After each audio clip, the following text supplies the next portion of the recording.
Okay, Jason, tell me about condos. Okay, so condos, condominiums.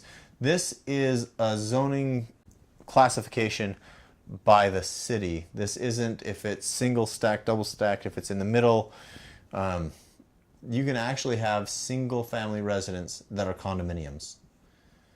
So individual homes zoned as condominiums. And you can have a house that's smacked in the middle of other housing sharing common walls. That's not a condominium. So this is something that you need to be aware of because getting a loan is different for either one. A condominium is almost always going to be in an HOA because a condominium dictates that a part of that home is owned by a common entity. Okay, yeah, like the roof or the common wall at least. Right, the Okay, property it's on. okay. And, we've talked about in other segments about how HOAs bring their own set of rules, and all of that would apply here, I'm sure too. But tell me about condos as it applies to FHA. Okay, so you're going to want to make sure that the condominium is approved with FHA. So when you're doing an FHA loan, when you're doing any type of mortgage loan, and there is a condominium involved, you need to get the home approved, you need to get the borrower approved, and you need to get the HOA approved. So you can go online and check. The easiest way is get on Google and type in FHA condo.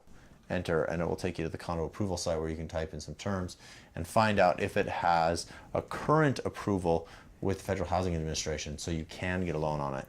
So let's say that I want to buy a home in eastern Cincinnati, and I know that the name of the condo association there is Cincinnati R Us.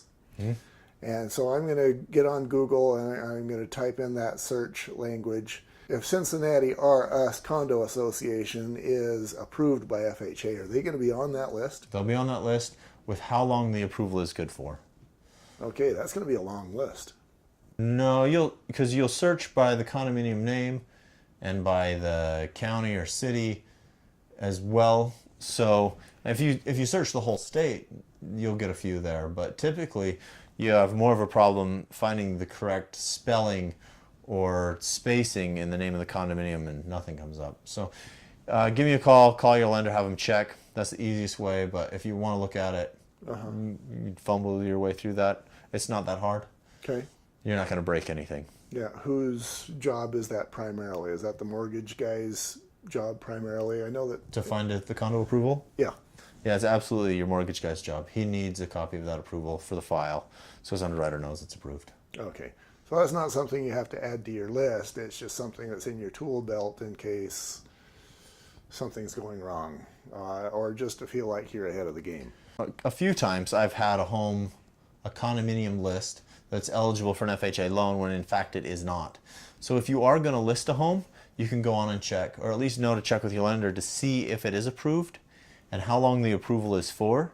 And if it's not approved, you can check then with your seller who will be motivated to get it FHA approved, because that's the price range of a lot of FHA loans. Okay. So then they can work with getting their budget in line, changing any policies that they need to get it approved with FHA so they can sell their home easier. So let's make me now the realtor who wants to list a home. Maybe I just listed it.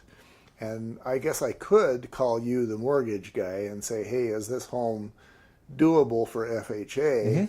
Or I could just get on myself without having to make that call and Google it. Now I'm done, and I can say, yeah, this home is FHA lendable. Yeah, this condominium HOA can get FHA loans. Okay. What else do we need to know about condos? That's the big thing. Just know that they're an issue. If you know that they're an issue and can address it, you can check it out. Things will go a lot more smoothly. I've mentioned the scenario that I had as the home inspector, and I guess it's important to me at this moment just to make sure that you're clear, the realtor, that if there is a HOA, you need to be up to speed on that. A lady that I respect a lot didn't do as much homework as she should, and it blew up on her, and it probably cost her the commission on a multi-million-dollar ranch sale that she would have gotten if she would have done this HOA sale as well as she should. That's the kind of pain that I think you're avoiding. Perfect. All right, what do we got next? Seller concessions. Seller concessions.